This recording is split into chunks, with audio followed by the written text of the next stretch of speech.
Hey, what's going on, everybody? BDF 44 coming at you another video. I figured I'd do, I guess I call it a therapy session, but it probably got some Laker related news to it. Not news, but topics surrounding it. So we'll see what happens. If you guys watch me enough, you know if my therapy section is going on, either I'll talk about myself or some random topic or something very serious to me, maybe something spiritual, whatever. But it's a little different in a way. I think for me, I just got through watching Carcino, and I was sitting there laughing with him. You know, he was talking about the Hawks. He was talking about all different types of stuff, you know, just going throughout his process. And then he got to a topic that I would never dare try to mess around with. And the only reason why I'm even bringing light to it is because I want to talk about how certain things shouldn't be talked about. You see what I'm saying? So this is how it goes. He brought up something in regards to our own LeBron James' mom. I guess she ran into the great Wheezy F baby. You know what I'm saying? Please say the baby. That's Lil Wayne for those who don't know. Salute to all parties involved. I'm a fan of everybody there. But it's one of those situations where she ran into Wheezy, gave him a nice hug, no problem. That I didn't see nothing weird. They tried to present it to us like it was weird. I didn't get weird energy from what I saw. I just didn't. Now, if there was more to the clip, I don't know. But Carcino brought it up, and he said he was going to, just crack some jokes and stuff like that. And I looked in the comments section. Before the video even started, I knew what he was going to get in on. I knew because somebody had put in the comments section they weren't pleased about it in their own way. I was wondering if it was LeBron himself on a burner account. And sometimes I think, like, it's just logical to wonder if these guys are tapped in with some of the people, you know what I mean? Because they're human beings just like anybody else. So they're going to want to watch their entertainment. They definitely going to want to know who's talking about them. And a lot of times for me, just how my mind is wired, I feel like if I was in those situations, I want to know what's going on in the YouTube streets. Probably more so tapped in than I would be with the national guys. Because in my mind, I feel like the national guys, the ESPNs and the Foxes, half of them, in my humble opinion, are on Bron's payroll or are locked in with him professionally. So he's going to know certain things. They got line drives to each other. But people like myself, people like Carcino, they don't know us. So they probably want to pay attention to what the real organic opinions are. You feel me? That's what I would want to be. Like if I'm KD or something like that, I'm not listening to ESPN and them like that because I already know what's up with them. I want to know what Carcino talking about. I want to know what BDF talking. I want to know what Dan the Lakers fan, all the regular people out here who don't have those kind of plugs or what have you. And so I just be wondering if LeBron and all these guys be in these in the comment section on burners accounts just saying certain things. I really believe they be there all the time. I think the Lakers team be checking in with Laker people all the time. I really do believe that. Half the time we see some of the repeated burner names that come on the bottom of the screen, I think they are actual Lakers or people, executives and stuff like that. I think being raised in Hollywood kind of helped me understand certain things too. It's like when you're raised in this town, I grew up in situations where I go to the movies with my mom and we would see a movie that doesn't come out for another year because she's tapped in with focus groups and stuff like that. So she would be able to go see the movie early. She would be able to see it before it even gets finished, that kind of thing. It was just growing up in Hollywood, you just got an understanding of how marketers and people who are marketing mindsets tend to look to be in touch. How they tap in. They tap in with real people, man. And they don't often want those real people to know how they're going about it because then it takes away from if the people know you're there, then they're obviously going to adjust the opinion. So that took me in that rabbit hole. But my thing is, when it comes to stuff about your mama, your wife, your kids, and all of that, if I don't have anything that I think can help and be constructive, or if I don't have enough context, or if I'm sitting up here just want to crack jokes, that's not something that I want to do. That's not something I want to do on my channel. I'm not knocking nobody for anything that they do. I'm still watching Carcino. I'm not going to watch that particular Patreon. That's not my thing, but at the same time, it's not like I'm lobbying for him not to be able to make that type of content. I'm not. But what I'm saying is for myself, I just think I don't want to face what comes with that. I'm not telling you not to face or that, I'm not trying to say what I think others should do in regards to their own channel. But for myself, certain topics, I may choose to leave alone. And I'll word it that way because I don't want to end up having this not age well. Who knows what you end up doing, why, or what your mindset will be. I've changed so much just in 1 year. I'd like to think I'm only going to change for the better in that regard. But for me, it's like, as I stand or as I sit here in this position, I don't think there should ever be you coming to me looking for that type of thing. Like, is he going to make fun of homie's mama? Not at all. I'm not trying to do that. Is he going to bring some light to some controversial stuff that has to do with him off the court? I'll try not to, unless I think I can do something good with it. Unless I think I can help others with your story, I probably ain't going to really want to bring it up if I'm in my right mind. If I'm thinking the way that I would like to see myself be. And I think normalizing that is most important too, because a lot of times I found myself in life, before I found myself in this space where I've able to cope with my issues and cope with things, struggling with what is right. Struggling with whether or not I feel I'm doing the right thing, or whether or not I align with my best opinion when I'm in my worst mindset or my most moods. And so I think when we get to a point where we start to understand people are just reacting to the world around them, and sometimes we fall short. Maybe our frequency isn't too high. Maybe I just been doing the wrong thing. Maybe I just didn't care enough that day, and then I'm going to regret it later on that night. Whatever the case may be, we got to normalize understanding that people are like that. Both private people and people who have their own platforms. You know what I mean? They too may end up being a hypocrite when they say certain things and feel a different way another day. It's part of the human experience, I believe, for a lot of people. Maybe not for everybody, maybe not for you, who stand strong on your code. I don't think a lot of us are willing to open our minds to see ourselves that way. A lot of people gonna turn that video off when I say that, like, nah, that ain't me. But I think there's someone like that, and some of them people may not know it, you know what I mean? They don't see themselves as people who would ever sway. But some of us, in the presence of others, will change our opinions, will change the way our energy is, will change how we act, start fronting and capping with more people around. And when you're in an intimate setting with one person, you ain't like that. Some people are different, man, and we don't necessarily have self-awareness all the time, but we do want to hold everybody accountable as if they're supposed to be. I think it's a healing that needs to be had, and a broadening of understanding when we perceive human beings. Just to say, that person feels this way today, and they feel strongly about it today. But if you catch them on a weekday when they're depressed, or somebody did something to them, they're probably going to betray that. Or they may be prone to betray that, which is a better way to describe it. They may. And they may regret it deeply later on. I think that that's something I've seen too many times. And the desire to see people be consistent, the belief that people never waver, often deteriorates relationships, keep people from healing. Because then you don't want to forgive anybody, nor acknowledge that within yourself. So it's like, that person fake. That person's going through something. And probably needs somebody to just understand they're going through something. I let that go too far into a different space. This ain't got nothing to do with Carcino making fun of LeBron's mom or whatever you want to call that. But what I can say is, I think the need for enjoying that type of content comes from a space where healing isn't necessarily there. Where you have to make fun of somebody else's shortcomings in order for you to feel better about yourself, or for you to be able to rustle up that comfort in your stomach. You would have to see some bad energy placed on somebody else. I just don't think that's really... I don't think that's something I want to promote. That's not something I'm trying to inspire within anybody at all. I don't. And that's why I don't know if I can find myself successful as it defined in this era. Because I really don't desire to do some of the things that are necessary to gain attention. Because I don't think that all attention is good attention. And I don't think all inspiration isn't a good thing.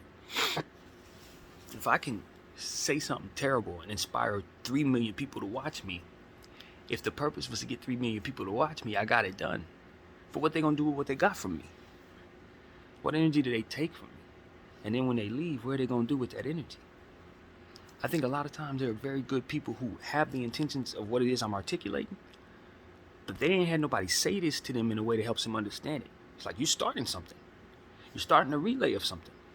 We talk about like what causes people to snap and all that. I think it's a butterfly effect thing a lot of times. I think when people lose their mind, it just comes from just constant, consistent bad energy passed through different people in different situations, landing on that person, and that person not being able to handle that energy.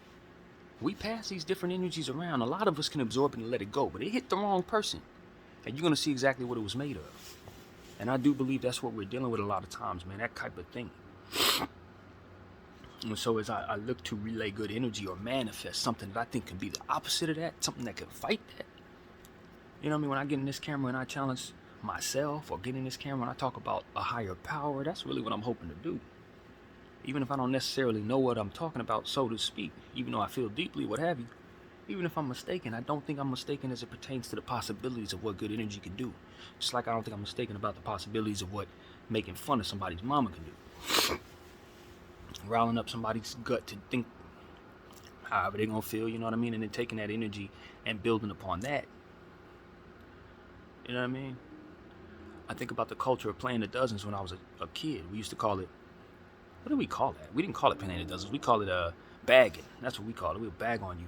B-A-G. I'm bagging on the homie. And for me, it was like, I was thin-skinned. Very sensitive, soft little kid. Couldn't handle much of nothing, honestly. So every time I get bagged on, I didn't really have it. I ain't had to get back at you like that. That wasn't that. But other people around me perceived it fine. They bag on each other, have fun, walk away, play basketball. For me, I would absorb all that. I would be thinking about the words. I'd be thinking about how I felt about them. Whatever little kid exaggerating his mind about his mama. My mother meant so much to me. Like, my attachment to my mom was deep, at all times, especially as a little child. So you talk about my mom, I want to fight. You know what I mean? I want to do things that are way worse than what you've done. Or I'm taking it way harder than you just, telling a joke and walking away. Until I started to understand the culture itself or what have you. But the point is, like, everybody can't handle everything. Everybody can't handle everything. And we're in a world where everything's so fragile, man. Everybody's mind is so fragile. People are losing it left and right. People are getting confused about what's right and wrong. People are confused about what it is they have a right to do. And they're taking from others. They're taking people's lives. I'm watching it all over the place. This older man. 2 of them now in California. Who knows what sparked whatever it is in their head? Maybe they just snapped. I don't know. Some people, are saying that it's a conspiracy. I've heard other people think there's simply maybe some type of mental health situation that comes from being older or what have you. I don't know nothing, but all I'm saying is I don't think it was a bunch of comforting, good, kind, loving energy that inspired whatever the heck that was.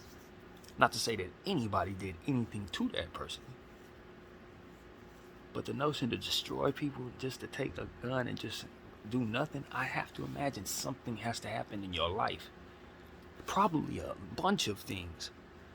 Water torture type stuff. No pun needed nor worth saying. But you know what I'm saying? For you to get to a point where you're like, I can't even function without doing something absolutely ridiculous right now. To get to that point, it's like, what could have been done to make it so that the environment that did that to you wasn't as prone to doing that to you? And these are the things that I think about. It's like, this is where it's at. When you look to your left, you see that dude making fun of that person. You look to your right, that person playing the dozen. You look to your left, that person's doing something corrupt. And it's like, it's just too much of this for certain minds to handle. And when they see so much of it and go through so much of it and take all that it comes with it, they snap. They snap, man.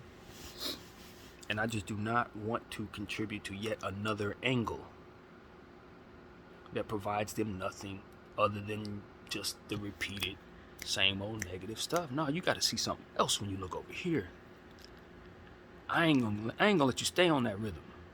If you're dealing with water torture, when you get to this place, it's something else. I got a towel for you. We ain't doing that, because I have a deeper understanding of what I'm actually doing when I relay the wrong stuff. I know what environment I'm contributing to when I use my mouth a certain way. I believe in the power of words, and I believe in the power of suggestion. I believe in the power of prayer, and I believe it all has an antagonist and an enemy to it. It has an enemy to it. There is something active working against that energy, and in that comes indifference, comes the inability to gauge someone else's sensitivity levels and whether or not you should respect them. It comes with a lot of different stuff like that.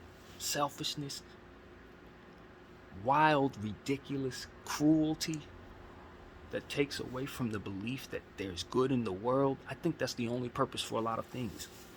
I truly believe that's the only purpose for a lot of things, is to give you yet another angle to look at and say, see, there ain't no God, there's no reason to do any good, and I'm just going to contribute to whatever I want, which by default will be destructive in nature.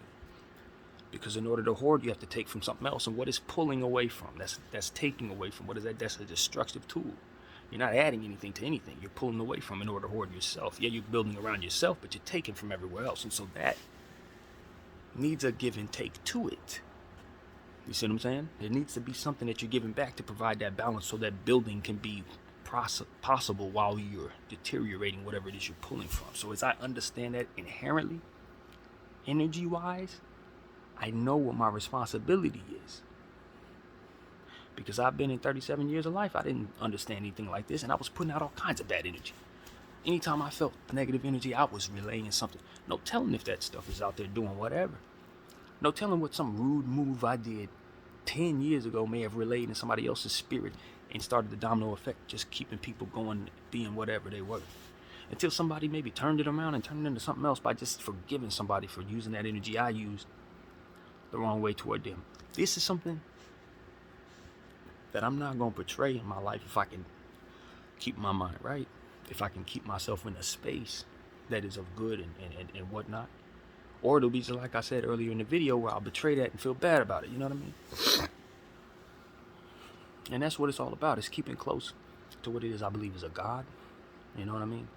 That'll govern my mind, to remind me that there is a such thing as a responsibility, to keep that in mind as I move, to not betray that, to not get so down on myself at any given moment that I start looking and saying that that's not the case and I can just do whatever I want again. Learning the same lessons over and over again. You know what I mean? That type of thing. It's like, we just got to get to a point where we normalize what it looks like to allow a person to either heal, or what it looks like when a person's trying to keep from trying to heal. They're trying to avoid healing when that antagonist has overcome any chance of them being all right. You know what I mean? We got to be able to normalize looking at ourselves and saying, I might have betrayed my own code. I might have. You know, I might have fallen off the wagon, and it's okay to get back on it, or what have you.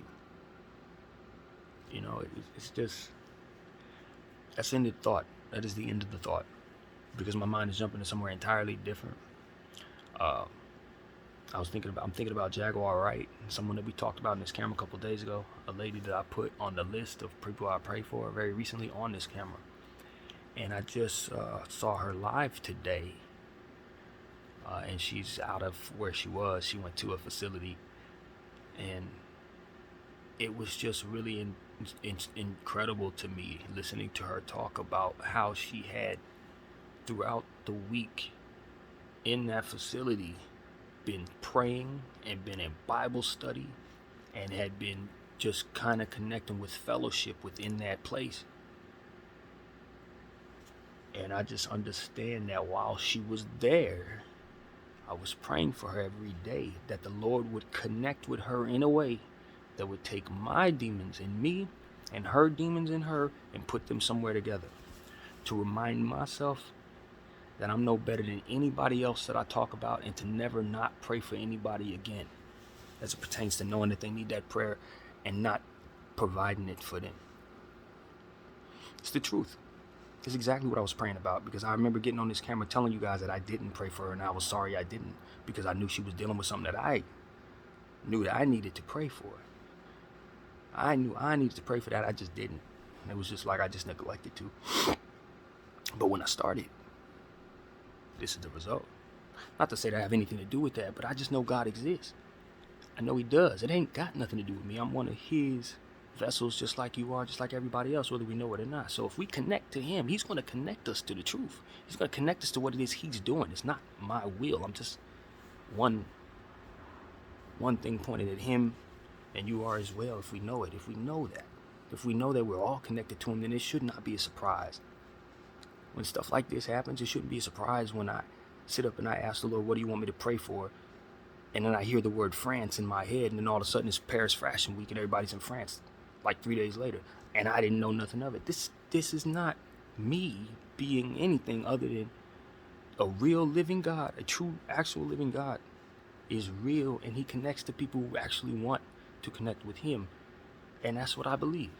I believe that. I think we have all been coerced out of believing in God, whether it be from our own egos or the culture around us, a combination of both. Bad culture within the religions, bad relationships with the idea of religion. All of it is meant to coerce you away from the good. All of it's meant to coerce you away from love. None of it is more important than just being at peace with yourself and being at peace with the earth around you, and then from there contributing to building. I don't care what your religion is. If you're doing that, he's with you. That's what I've come to learn. My own walk.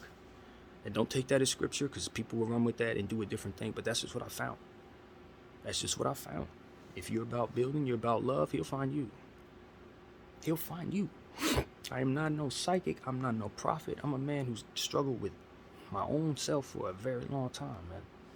And this is what I found that has worked for me. I'm the happiest I've ever been in my entire life. And I know I got more hard times to deal with, but what I'm telling you is he's doing things that are allowing me to have stronger faith. And as I come to find stronger faith, I'm finding different things that don't necessarily make sense, but most definitely add up.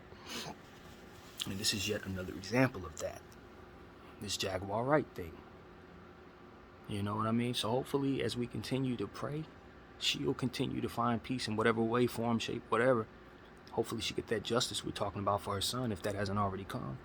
And she can continue on her life, getting back to what it is that is good for her, not doing things that is making her snap. As we talked earlier about snapping. Because that's what basically I define what's happened there. She snapped. And she needed to reset, and she needed some spirituality to give her a different relay so that she's not going to go to those places when she feel whatever she felt in those moments. And that's what I think fellowship and prayer does for people. Instead of whatever she was doing when she was flipping out, if the prayer was applied to her, she would have taken that energy differently. Whatever it would have been constructed differently. Maybe the environment itself would have comforted her a different way. Because if you believe in a real God, if you actually believe in one, then you know it's possible he can do stuff like that. Just like the enemy's working against him, he can too work with the prayers that you pray for others. That's what I'm learning. That's what I'm coming to understand. And as I continue to pray for more and more people and continue to see each and every one of them be okay, all of them, even when circumstances don't look like they're going to be, for some reason or another, the people I'm praying for are coming out on top. And I just continue to pray. I'm just going to continue to do that. I'm not going to take that for granted or act like I'm owed that. But it's something I'm rooting for greatly. Just like I root for the Lakers, I'm rooting for every one of the people I'm praying for, man. It's equal interest to me at this point, and it's all spiritual. I'm not confused. I don't know none of them people. I don't expect to be able to shake their hand or that they're supposed to know my family or nothing, no weird stuff like that. Nothing. I'm in my own space as it pertains to this, looking for my own inner peace with a God I know, and he's telling me. He's telling me, and I think it's because I have this voice on this camera. He's telling me certain things that I think are going to add up, so I can present it to you.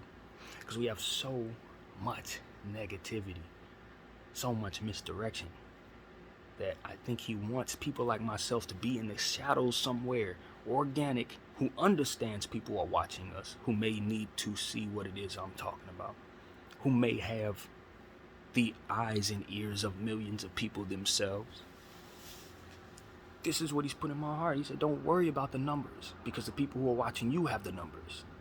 You just have to love the message and give it to them. So that's the message, man. And whatever, it's one of them things where it's like, those who know will know where they got it from. I don't need to exalt myself. That's what the Lord is telling me. That's what's always in my heart. And then I don't know if I've ever told y'all this prayer that I say, but I'll say it now. For the only applause I'll ever need is the beating of my heart, from which you, God, are the percussionist of, and every bit of appreciation placed into others given to me is placed into them by you, God. So I ask that you use me as a means of showing appreciation to others, and God bless my brothers. That's all of you. I ask you place us in the right place, at the right time, in our right minds, to let our light shine and to allow others an opportunity to shine along with us. And that is what I say every single day, along with a bunch of other stuff. To remind me of this very thing. I don't need to be exalted. In fact, if I am, it'll probably bring me to a hell I don't want. But if I love the message that comes out of my mouth and love the source from which it comes from, he will make sure that the appreciation I need will come to me in the life living that he's wanted me to have the beating of my heart from which he allows me to continue to have this, whatever this is. The belief that I can do something, the belief that I can be something. You know what I mean?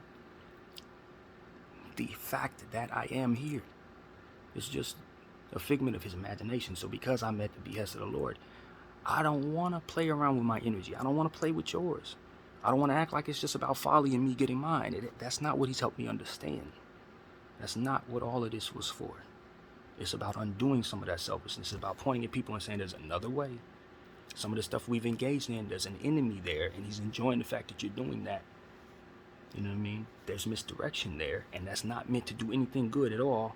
There's a lot of stuff out here that's it chills my spirit in a bad way to see how much confusion is in the world today as it pertains to people being forced into thinking something is righteous versus it not. And corporate dollars being in place, being marketed in such a way that makes it so that this is factual rather than something that people are thinking about. But no. God created people like me in pockets of places where we can tell you that there's something else. There's something else there. And if you connect with God your own way, regardless of what religion you're pointed at, because they're going to tell you your religion has to be a certain way, but that's not what I believe. I believe your religion is valid. Whoever you are, wherever you are, that's where you need to be. That's who you are. You know what I mean? And we're different for a reason. But it's not because the living God that we believe in hates some of us and loves all of the rest of us. It's not how that works. He just put different people in different positions, pointing in different ways for good reasons. That's what I truly believe. He put that piece over there, shaped it a certain way, pointed it in a certain direction. He put that piece over there. Just like we were saying about the angles of different things that are hurting things, so are the religions. Your religion, you're over there, y'all doing certain things a certain way. They're all over there doing certain things a certain way, but the tide is different in every place. The environment's different in every place, so you gotta be a certain way in different places. And it's sort of like we were talking about the gun thing, even though I don't think that's a perfect science, it does apply. Certain things just have to be different in different places. And I think God understood that inherently, and that's why we have major religions and atheists and all different types of people. But at the end of the day, we all got to live here together. A lot of times we allow our relationship with God keep us from treating each other right. We miss the whole point altogether. He wants Muslims, Christians, and everybody else to be able to come together and look at him and say, I believe in you. I don't know nothing, because none of us came with a real factual understanding of nothing. But what we do have is a need to coexist and different positioning on different parts of the world, and different flags that we wave, and different, colors that we wear. But at the end of the day, we still gotta inherit whatever it is that we're taking on from each other with this energy. We still gotta yield to an environment that can warm up or cool off or whatever the heck it's gonna do. We are not gods. We gotta yield to something. We gotta adhere to something. Somebody's right. You know what I mean? Whether it be the atheists or the people who believe, somebody's right. And at the end of the day, we all are here, so we better figure it out. And this is what I've come to understand: that God is real. That I don't necessarily know what his name is, so I shouldn't shun anybody for thinking he's Allah or Buddha or something. I don't know his name. I don't know he's a he. And I think the people around me who understand him only understand him but so much. You know what I mean? So for me, it's like, for me to think I gotta get it right, I was misguided. I never had to get that right. I never had to get that right. Neither did you. It was a lie. You just had to believe in something possible, being good, worth building toward, worth saving somebody for, with innocence worth protecting. That faith is what helps you understand that good things can happen from good. Building is possible, and that's why you go toward good. That's why you go toward God. That's why you go toward love. That's why you go toward the possibility of progress, because that is where you'll see life growing.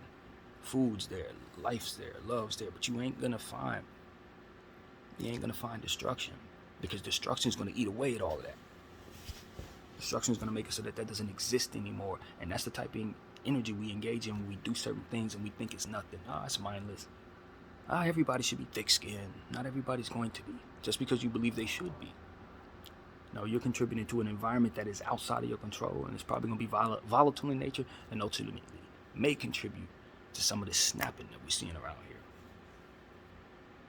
So that's really where my head is going, man. Full circle. You know how this brain goes. But at the end of the day, I want to wish everybody well. Send condolences to everybody who went through the circumstances in North and Southern California this last couple of days we referred to. Send good energy to all the people I've referred to here, including Weezy, Mrs. Gloria James, Ron James, Carcino, everybody I mentioned in this video. And I'm not looking to take away from anybody, man. You know, I don't think that I got it all right as of right now. As it pertains to how I'm looking at things, I'm still learning. But I'm telling you, man, there's a lot of stuff that's outside of my understanding that's coming to me from a place of just above. Basically, God is coming to me in some ways, or my imagination is allowing me to tap into some psychic. I don't know what the science is, but I'm telling you this. There is something to this. There's something to this. All the stuff we've been talking about in these therapy sessions, there's something to this. And I believe that there is power in prayer. There's power in the art of suggestion, I believe. And the more difficult thing to do is probably the more rewarding thing to do, especially as it pertains to the matters of the ego, submitting to something higher power and all of that stuff. The more difficult thing to do is probably the more rewarding. It's easy to stick my chest out and say, no God, and just run around and do whatever I want to do, but it's a lot harder to see a bunch of stuff that I want and say I'm not going to go to it because I believe someone of whom I cannot understand nor name doesn't want me to do that, and because of it, that person or that entity's understanding will be able to lead me toward a bunch of growth and love and happiness and promised land, so to speak. You just got to inherently want something like that for yourself and your family. And then from there, put that seed of faith, or that seed of that mustard seed, so to speak, of faith in that bucket, and let it grow. Because that's what I did. I let it grow. I said, God, give me help.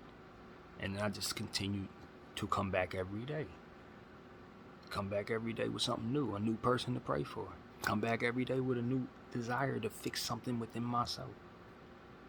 And he will allow me to get smarter in those prayers, and I'll devise more ways of finding even more ways to get better as I continue going down that process. And that's where we are.